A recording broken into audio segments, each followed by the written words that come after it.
చెప్పమ్మా, రీసెంట్గానే ఒకవైపు కోడల్ని కోల్పోయారు, మరోవైపు ఈరోజు కొడుకు ఏమైందో తెలియదు. నా కొడుకు పోయిండు కదా, నేనేం చెప్పాలమ్మ, ఇంకా కోడలు పోయింది, కొడుకు పోయిండు, నా పిల్లలు అనాథలు అయిపోయిండ్రమ్మా. నా పిల్లలు, నాకిద్దరు మన్మలు, నా పిల్లలు నన్ను తీసుకుపోయి అన్ని బతికించుంటే బాగుండమ్మా.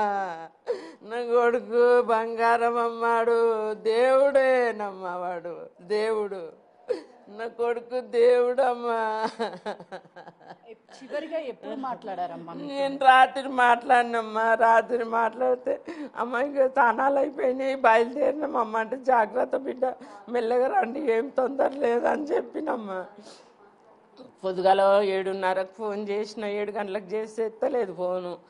ఇక మా బిడ్డ చేసింది పెద్ద ఆమె, అన్న 7:30 అన్న అని చేస్తే వెళ్తున్నామమ్మ, చాయ్ తాగేటందుకు పోయినామన్నాడు అంట, అంతే. ఇక తనతో పాటు ఎవరన్నా వెళ్ళారా అమ్మ, అసలు మాట్లాడారా వాళ్ళతో, అక్కడ ఏం జరిగింది, ఇప్పుడు బాబు ఎలా ఉంది అని?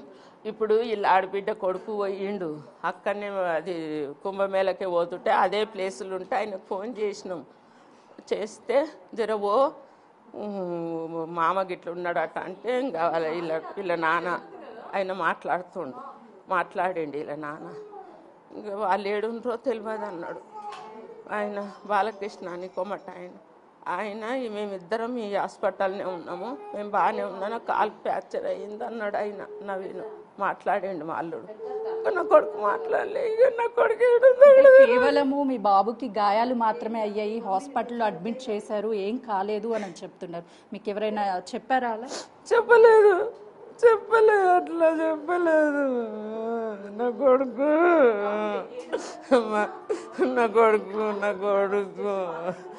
ఇద్దరు చిన్న పిల్లలు అడుగుతున్నారా? లేరు, వాళ్ళు హాస్టల్ ఉన్నారు. నిన్ననే మొన్న ఇంటికి వస్తే నిన్న నా చిన్న కొడుకు దోలిచ్చి వచ్చిండు. ఇంకా వాళ్ళకి ఏం తెలియదు. నా కొడుకు తండ్రి అంటే పంచ ప్రాణాలమ్మా, అది తండ్రి అంటే చాలా ఇష్టం వాళ్ళకు. బాధాకరం, ఎందుకంటే ఈ వయసులో నీకు కొడుకుని ఎంతో కొడుకు ఇంకేం చేయాలమ్మా, నేను ఎందుకమ్మా నాకు బతుకు, ఎందుకమ్మా నాకు. పిల్లలకి చెప్పారా అమ్మ?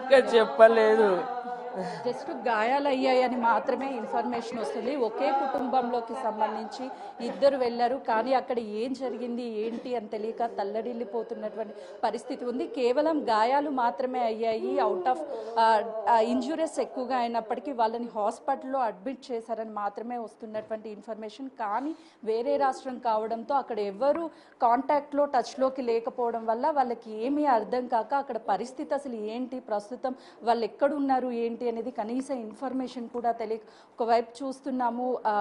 ఆ బాధ వర్ణాతీతం అనే చెప్పుకోవచ్చు. దేవుడికి ప్రార్థించడం తప్ప చేసేది ఏమీ లేదు, ఏమీ అయి ఉండదు అని చెప్పేసి వాళ్ళు అనుకుంటున్నప్పటికీ కానీ అక్కడ సిచ్యువేషన్ ఏ విధంగా ఉంది ఏంటి అనేది అర్థం కాక తల్లడిల్లిపోతున్నారు. తల్లి ఒకవైపు మనవళ్ళకి తల్లిని కోల్పోయారు, ఇప్పుడు తండ్రిని కోల్పోయారు, పిల్లలకి ఏమని చెప్పాలి, నాన్న ఎక్కడున్నాడు అని అడిగితే నేను ఏం చెప్పాలి అంటున్నారు. వీళ్ళు ఇప్పుడుకి ఈ కుటుంబ సభ్యులు తొందరగా ఎంత వీలైతే అంత త్వరగా ఇంటికి పంపించండి, మా పిల్లలు ఎలా ఉన్నారో, మా కొడుకులు ఎలా ఉన్నారో, మా భర్త ఎలా ఉన్నాడు అని చెప్పేసి ఒక్కొక్క కుటుంబంలో ఒక్కొక్క బాధాకరం అని చెప్పాలి.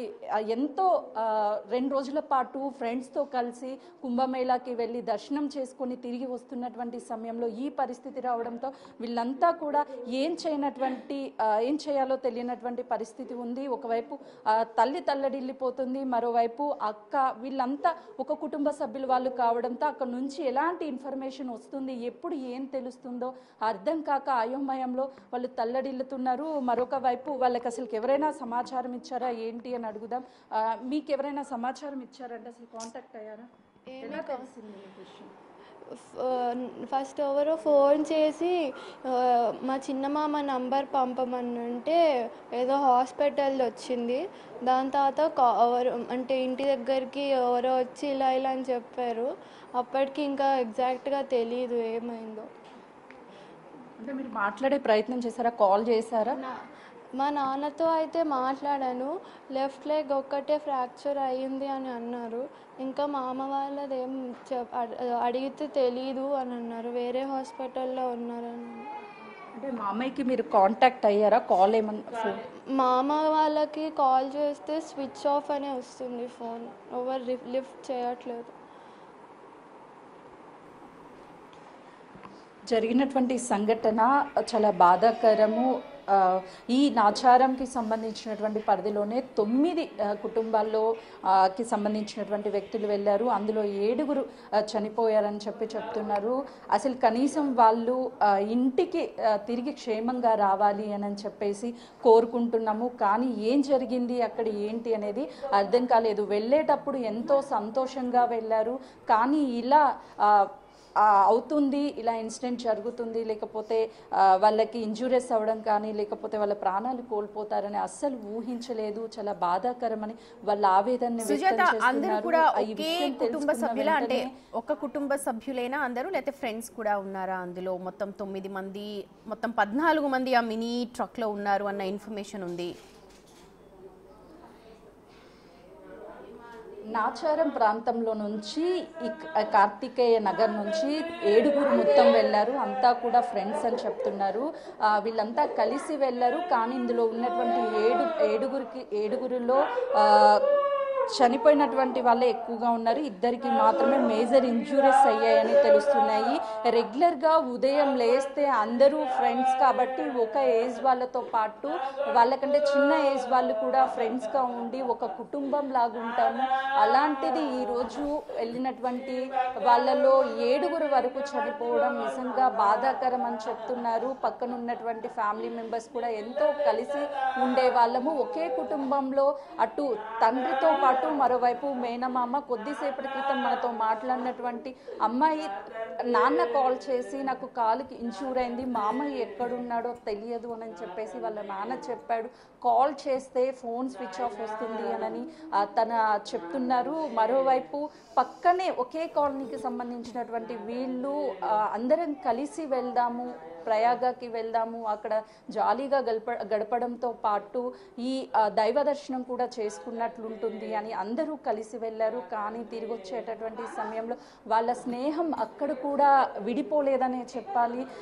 ఎంత కలిసి అక్కడికి వెళ్ళారో తిరిగి వచ్చేటప్పుడు కూడా అందరూ ప్రాణాలు, అంటే మరణంలో కూడా స్నేహం బంధుత్వం వీడలేదు అని చెప్పేసి వీళ్ళు ఆవేదనతో పాటు బాధను వ్యక్తం చేస్తున్నారు. చిన్న పిల్లల దగ్గర నుంచి అసలు ఏమైంది, ఏం జరిగింది వాళ్ళకి తెలియదు. కానీ వాళ్ళ తల్లిదండ్రులు ఏడుస్తుండడంతో ఆ పిల్లలు కూడా ఏం జరిగిందో తెలియకపోయినా సరే వాళ్ళ ఆ తల్లిదండ్రులు ఏడుస్తుంటే వాళ్ళు కూడా గుక్క పెట్టి ఏడుస్తున్నారు. వాళ్ళని ఓదార్చడము ఎవరి తరం కాదనే చెప్పాలి. ఒక కుటుంబంలో 2 విషాద ఘటనలు జరిగితే ఒక ఇష్యూ జరిగితేనే చిన్న కుటుంబంలో వ్యక్తులకి గాయమైంది తెలిస్తేనే తల్లి తల్లడిల్లిపోతుంది. కొడుకుకి ఏమైంది దగ్గర ఉండి చూడడానికి వెళ్ళడానికి కూడా పరిస్థితి లేదు. ఎక్కడో మధ్యప్రదేశ్ అంటే వేరే రాష్ట్రంలో జరిగినటువంటి ఘటన కాబట్టి పోలీసులు కావచ్చు, ఆ స్టేట్కి సంబంధించినటువంటి వాళ్ళందరూ సపోర్ట్ చేయాలి. వెంటనే చనిపోయినటువంటి వాళ్ళని నాచారంలోని తమ సొంత ఇళ్ళకి పంపించాలి. అక్కడ ట్రీట్మెంట్ అందుతున్నటువంటి వాళ్ళు ఎవరైతే ఉన్నారో వాళ్ళకు కూడా మెరుగైన ట్రీట్మెంట్ అందించాలి అని అంటున్నారు. మరోవైపు ఆ పిల్లలకి అసలుకి ఏం తెలియదు, కానీ పెద్దనాన్న అని చెప్పేసి